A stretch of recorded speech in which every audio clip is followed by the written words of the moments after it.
পার্বত্য চট্টগ্রামে সাম্প্রতিক সন্ত্রাসী কর্মকাণ্ড, হত্যা, জমি দখল এবং চাঁদাবাজির ঘটনায় জাতীয় নিরাপত্তা নিয়ে উদ্বেগ বাড়ছে। এমন পরিস্থিতিতে রাষ্ট্রের সার্বভৌমত্ব এবং নিরাপত্তা রক্ষায় করণীয় নির্ধারণে বিশেষ সেমিনারের আয়োজন করেছে এক্স ফোর্সেস অ্যাসোসিয়েশন। বুধবার বিকেলে জাতীয় প্রেসক্লাবের তোফাজ্জল হোসেন মানিক মিয়া হলে এ সেমিনারের আয়োজন করা হয়। অনুষ্ঠানে উপস্থিত ছিলেন প্রবাসী কল্যাণ প্রতিমন্ত্রী নুরুল হক নূর, প্রধানমন্ত্রীর বিশেষ সহকারী রাশেদ খান সহ সাবেক সেনা কর্মকর্তারা। এ সময় বক্তারা বলেন, পার্বত্য অঞ্চলে থাকা সশস্ত্র সন্ত্রাসী গ্রুপগুলো দিন দিন অত্যাধুনিক অস্ত্র ব্যবহার করছে। এই অস্ত্রের যোগানদাতাদের চিহ্নিত করে দ্রুত আইনের আওতায় আনার উপর গুরুত্ব আরোপ করেন তারা।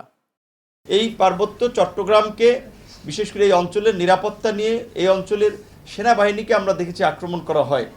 সেনাবাহিনীর আমাদের ক্রিটিসিজম আছে কিছু কাজে, সেটা আলাপ আলোচনার মাধ্যমে সমাধান হতে পারে। আমরা সেটা নিয়ে দায়িত্বশীলদের সাথে আলাপ করতে পারি যে পাহাড়ের সশস্ত্র গোষ্ঠীগুলোর কাছে উজি পিস্তল মানে ইসরায়েলি পিস্তল, তো ইসরায়েল যেই অস্ত্রশস্ত্র তৈরি করে সেটা একমাত্র তার ক্লোজেস্ট কানেকশনের কান্ট্রি ছাড়া কেউ পায় না।